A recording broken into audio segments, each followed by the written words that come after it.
So can you talk about what a typical week looks like now at the youth center?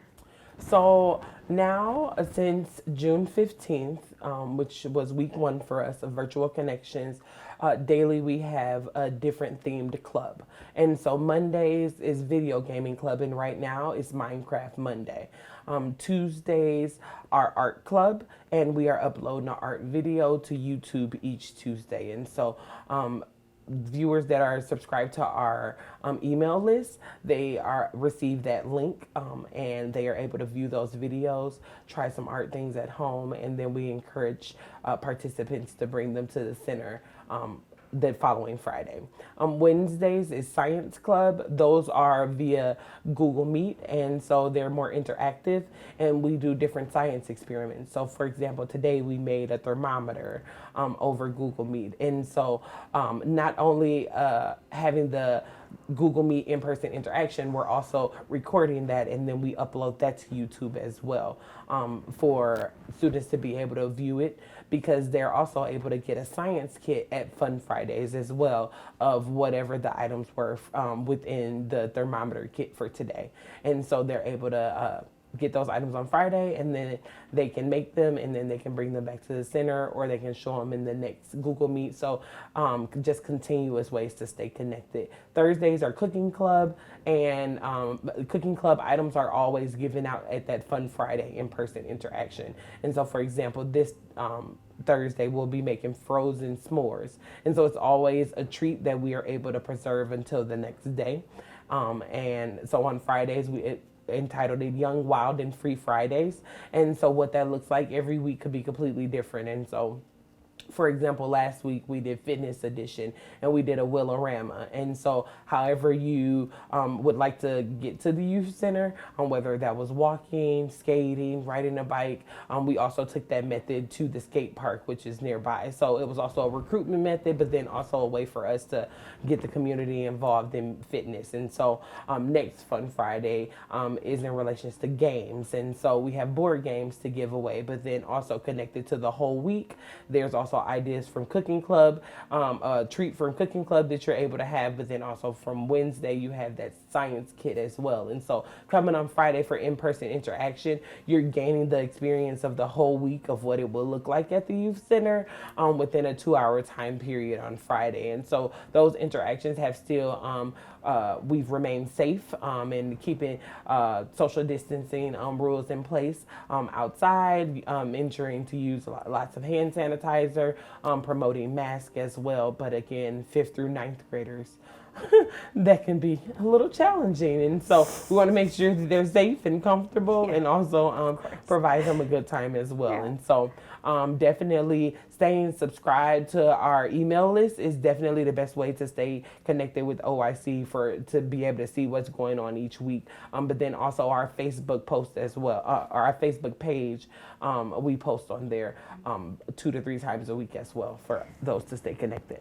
So what have you heard from the youth who use the center about the new programming? Like what do they think about it, or how have they responded to it? It sounds like they really enjoy it from what you've said. Definitely. So the in-person interactions, and actually like on Google Meet, it's definitely very exciting with the students. We're roughly have an attendance of 10 to 15 students per activity. It's just depending on what the week looks like for a particular student. So of course it's summertime, so students are going with their grandparents, are going on trips. So they're definitely saying, the activities are keeping them going definitely while they're here in town. Also, summer school hasn't started yet, so making sure, again, Virtual Connections we wanted to make sure that it was there to provide activities for the youth, knowing that it was that in-between period for school as well as summer school and other activities for their age group. So they're definitely enjoying them, and they're more so when they have time. And so they're definitely involved in different things such as Boy Scouts, Girl Scouts, and so those are different community organizations that I'm also meeting with, so that we can collaborate, again, like I said, to make that collective effort. So obviously there are a lot of really heartbreaking things going on in the world right now, and so it's forced everyone to adapt, whether, for me being a journalist to you being the new Oregon Youth Center director, everybody has had to adapt, whether it's programming, whether it's stories, somehow to, this new environment that we're living in. So in the midst of that ever-changing environment, and with you being the new director, what message do you want to send to Oregon youth, both who are considering using its program and programming?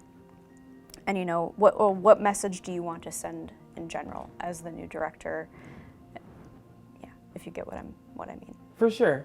As I've stated previously, that Oregon Youth Center, my idea is for it to be a one-stop drop for resources.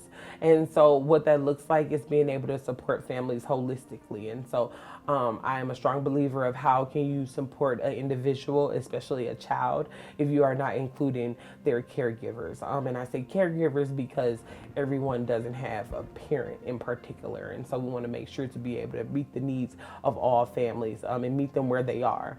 And so with that being said, just being an open and willing door to be able to support the families of Oregon. And so what that looks like is definitely case by case scenario depending on what the need is. I am a strong believer of database making decisions, and so definitely surveys and me canvassing and getting out in the community. And as I believe that I'm a very personable person, to be out in the community and knowing what the community needs to be able to serve them effectively. That is the message that I would like to get out to them, that we are here to help, we are here to listen, to be able to find the solutions together. Is there anything that you would like to discuss? Any upcoming programming or any new changes to the youth center that I missed? Well, the Oregon Youth Center is ever changing, and we're continuing, as it is a fairly new building. We are continuing to when it comes to like different furniture, and not necessarily like remodeling, but definitely spicing the place up and seeing what the youth would like and what the youth would like to see inside of the center. Those are different ideas that we're continuing to ask the youth throughout the summer as we are continuing, as that remodeling is still happening. And so there are some unfinished touches that we're working on, and so we'll definitely continue to involve the community in that. And when it comes to, like, for example, we have a arts and crafts Fun Friday coming up, and that will be next week. And so we're talking about like repainting the windows, and so of course that's a lot of space within the center to be able to be covered. And instead of us wanting to paint it, we want our participants in the community to be involved in that. And so definitely involving the community in the remodeling efforts that we have in regards to the center, as well as different activities in regards to our Young, Wild, and Free Fridays. We're looking at doing give backs in regards to like grill outs and car washes and community events. And so what that looks like definitely is in a bubble of the pandemic, and how we want to ensure that we keep the community safe and continue to provide the community with what it needs as well. Do you remember the first time you saw the new space? Because I saw it a year ago, and I was like, oh my goodness, it is so cool in here. Like, what was your first impression? So my first impression of the Oregon Youth Center when I drove up to it is the colors are so vibrant. That is definitely what stuck out to me at first. Like, it was kind of like love at first sight, like me and the colors connected. And I really feel like I grasped the passion for what like colors mean and what colors look like when it comes to my background in trauma-informed care. And so the colors being like very soft and very welcoming, that was really important to me. And so I wanted to ensure that the space that I was a new employee of, that was accepting of me, I wanted to be accepting of it as well. And so I think it's really important, like when you're looking for a job, that you research the place as much as they are interviewing you. And so in the midst of that, knowing like what the space looked like and how it's very open and very, as I said before, ever changing, and very led by the youth. I think that that's very important. And so, as I stated in regards to like the remodeling, definitely having the input of the youth, I could see that at first sight, knowing that that it was intentional in regards to supporting the youth. Thank you for tuning into this week's Oregon Minute. Tune in every Thursday at 7 p.m.